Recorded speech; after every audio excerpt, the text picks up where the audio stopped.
My name is Cynthia Tom, and I identify as an Asian American woman artist. I live in San Francisco. Well, actually, I work in San Francisco. I can't afford to live here anymore.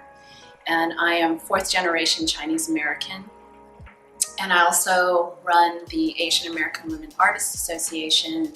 And I am also the founder and co-director of an arts and healing project called A Place of Her Own, which is actually a healing and transformation program for Asian American women specifically. I think when I first started making art, and it still holds true, I am both a painter. I do surrealism, which means I create from thoughts in my mind, and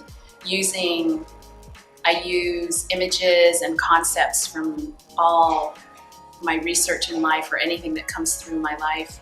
So in essence, I'm a found object artist, which means I love taking things that people don't want anymore and turning it into either something you want to hang on your wall or something that you will want to wear.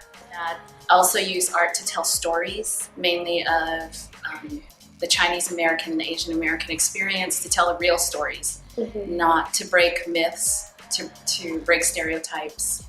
And then the third thing that's become most important to me is using art and art making and teaching people to use their intuition to create art, to heal and to transform, especially women, so that we can take over and become the leaders on the planet, and especially Asian women, because Asian women have the highest suicide rate in the country and yet are the lowest users of mental health services. So I feel like the arts has a role to play, and that's what A Place for Her is.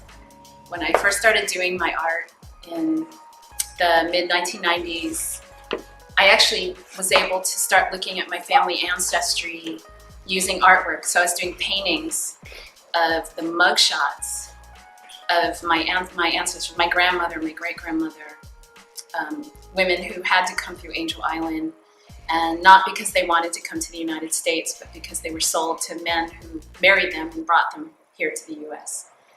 So finding out what their lives were like taught me why my self-esteem and my mom's self-esteem was not very good. But then I was able to take those paintings and get my mom and my aunts to tell me stories, although my aunts didn't want to say much. And I actually displayed those stories with the artwork.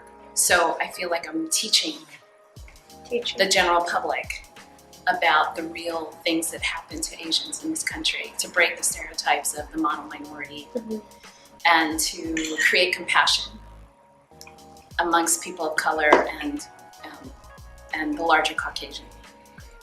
So exploring my family history has done a lot for me, and also exploring my family history and the trauma. Like, my mom was traded for opium. I wouldn't have known that if I didn't do this art project, and she wrote an essay to talk about that time period. And since then, it's been about almost 20 years. I also looked into that and found out that there's a lot of, I didn't know there was so much sexual violence and trauma in the Asian community, but it's rampant. And the women unfortunately bear the brunt of a lot of it, and they don't talk to anybody. And even women our Chinese or Asian women don't allow Asian women to talk about it, mothers and daughters. So I've been using art for women to be able to tell their stories. So looking at family history informs that. Activist and feminist, because of the art, a lot of some other art I'm making is these little pillows that I'm making them little pillows because you want to go up and touch them and hold it. But the picture is a Chinese slave girl. So it's actually a photo that was taken in the late 1800s in San Francisco, Chinatown, of one of the women behind the brothel door in Chinatown. So my idea is, so I hang like hundreds of these pillows, so you walk in and it's meant to kind of hit you in the head. And then I also have tags hanging down saying, are you part of the solution? Donate money to Asian Women's Shelter or API Legal Outreach, because they're still, like every day, there's still an Asian woman, mostly recent, well, it does not necessarily, but a lot of recent immigrants, the Tibetans, the Cambodians, Nepalese, that are being horribly abused, whether it's husband or whatever, and their communities keep them shut down. That's why what you guys are doing is super important.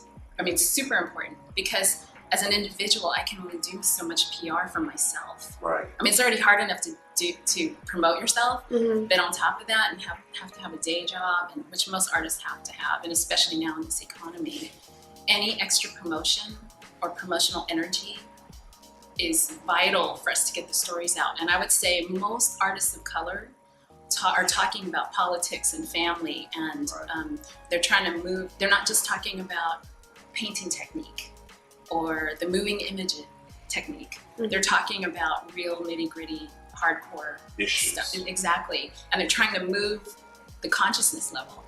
But we need help. We always need help doing that. So that's what I'm saying. What you guys are doing is really, and what Isabel's doing is really important. It may not feel that important, but it's huge. And now the way people look at YouTube or Vimeo or all that, it's all over the world. So yeah, I mean, you can take my little impact and make it this much bigger. Mm.